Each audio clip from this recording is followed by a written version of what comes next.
Paint की बाल्टी को उल्टा कर पुलिस एक पैर उस बाल्टी पर रखकर उस घर के अंदर झांकने की कोशिश कर रही थी जो पिछले 2-3 दिनों से बंद था। 2 दिन से घर के बाहर पड़े पेपर और दूध ने पुलिस को इस घर की ओर खींच ही लाया। आखिरकार मौके पर पहुंची पुलिस जब घर का दरवाजा खोल अंदर घुसती है तो उसकी चीखें निकल पड़ती है। कमरे का मंजर देख पुलिस के हाथ पांव फुलाते। स्क्रीन पर दिख रहे इन तस्वीरों में जितेंद्र झा अपनी बीवी त्रिवेणी झा और बेटे अचल झा के साथ सफेद रंग के कपड़ों में बेहद खुश नजर आ रहे थे। लेकिन न जाने ऐसा क्या हुआ कि एक साथ इन तीनों ने अपनी जिंदगी को मौत के हवाले कर दिया। दरअसल जितेंद्र झा अपने परिवार के साथ ग्वालियर के हुरावली रोड सिरोल के ए ब्लॉक कॉलोनी में एक मंजिला मकान में रहा करते थे। पिछले 2-3 दिनों से तीनों में से कोई भी फोन नहीं उठा रहा था, जिसकी वजह से जितेंद्र के पास ही रहने वाले उनके ससुर उनके घर पहुंचे और घर के बाहर पेपर और दूध देखकर उन्हें कुछ गड़बड़ लगा, जिसके बाद उन्होंने फौरन सूचना पुलिस को दे दी। कल सिरोल थाना अंतर्गत हुरावली में एक बड़ी हृदय विदारक घटना हुई थी। एक ही परिवार के 3 सदस्य उनके मकान में मिले थे। तीनों शांत हो गए थे। उसमें खुद एसपी साहब मौके पे पहुंचे थे, पूरी हमारी टीम मौके पर थी। जो फॉरेंसिक एक्सपर्ट है उनको बुलाया गया था, फिंगरप्रिंट एक्सपर्ट है उनको बुलाया गया था, और जो हमारे डॉग के स्क्वाड है K9 का टीम उसको भी बुलाया गया था। पूरा जो घटना स्थल है उसका बहुत ही बारीकी से हमने निरीक्षण किया और निरीक्षण करने के बाद में उसमें जो भी तथ्य हैं उस हिसाब से हमारी इन्वेस्टिगेशन आगे जारी है। इसमें एक जो नोट मिला था उस नोट के आधार पर एक जो संदिग्ध है उसको हम लगातार तलाश कर रहे हैं। वो अपने परिवार के साथ में अभी यहाँ से गायब है, अपने मकान में उसने ताला लगा के गायब हुआ। तो जब वो संदिग्ध मिलेगा उससे इंट्रोगेशन होगा, पूछताछ होगी, उसके बाद में कुछ पहलू हैं जिनके जवाब मिलेंगे तो उन पर आगे कुछ कार्रवाई अगर बनेगी तो हम उस हिसाब से वैधानिक कार्रवाई करेंगे। जो परिजन हैं उनको अभी जो जाम था वो हटा दिया है। उनको पूरा आश्वासन दिया है कि अगर इसमें 306 का अपराध बनेगा तो 306 का हम अपराध करेंगे। पोस्टमार्टम रिपोर्ट में अगर और किसी भी तरीके के कोई तथ्य आएंगे तो उस हिसाब से धारा बढ़ा के वैधानिक कार्रवाई की जाएगी। जिसका नाम लिखा गया है कि वो परिवार का मतलब जानने वाला था। ये जो मृतक हैं उनके परिवार का वो बिजनेस पार्टनर था। काफी सालों से ये रियल एस्टेट में एक साथ पैसा लगा रहे थे, बिजनेस कर रहे थे और उन्हीं का नाम सामने आया है। बच्चे को लेके कोई बात हुई है, उन्होंने बच्चे का हवाले दिया है कि बच्चे को परेशान किया गया है। अब जो भी हमने वहाँ से जो साक्ष्य जुटाने थे वो जुटा लिए हैं। सिर्फ उनको जो संदिग्ध है जिसका नाम सुसाइड नोट में लिखा गया है उससे इंट्रोगेशन एक बार हो जाएगा तो कुछ बहुत सारी पिक्चर साफ होगी और उसी हिसाब से हमारी आगे के जो कोर्स ऑफ एक्शन रहेगा, वैधानिक कार्रवाई है वो रहेगी। पुलिस जब वारदात वाली जगह पहुंची तो घर के सबसे पहले कमरे में लड़के की लाश पुलिस को मिली। इसके बाद अंदर जितेंद्र और पत्नी त्रिवेणी की भी डेड बॉडी उसी हाल में मिली।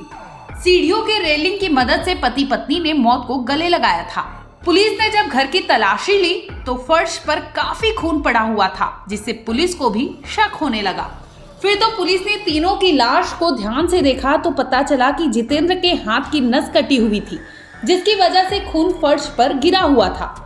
पुलिस की थ्योरी की बात करें तो पुलिस को पहले ये केस सामूहिक रूप से मौत को गले लगाने का लग रहा था, लेकिन हाथ की कलाई काटने और घर में मिले एक नोट ने इस पूरे केस को 360 डिग्री घुमा दिया।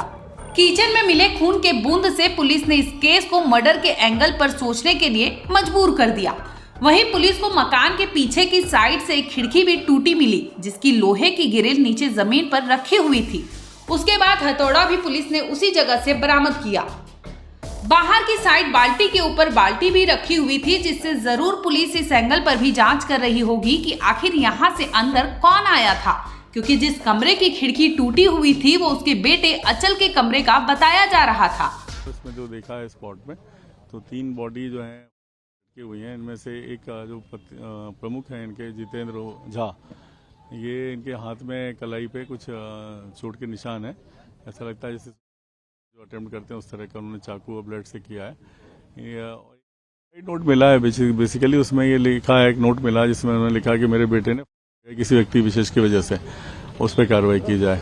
तो वो हम लोग उसको भी दिखवा ले रहे हैं, उसका भी पता कर ले रहे हैं और ऐसा भी प्रतीत हो रहा है कि शायद बच्चे ने माँ बाप ने भी लिया उस दुख में और उसमें शायद पिता ने कोशिश की पहले हाथ काटने की, बाद में फांसी पे किया। बाकी घर सुरक्षित है, इसमें कोई ऐसा सामान आने जाने का बात नहीं लग रही है। मोबाइल, जेवर वेवर सब दिख रहे हैं, कोई लूटपाट वाली बात बिल्कुल नहीं दिख रही है।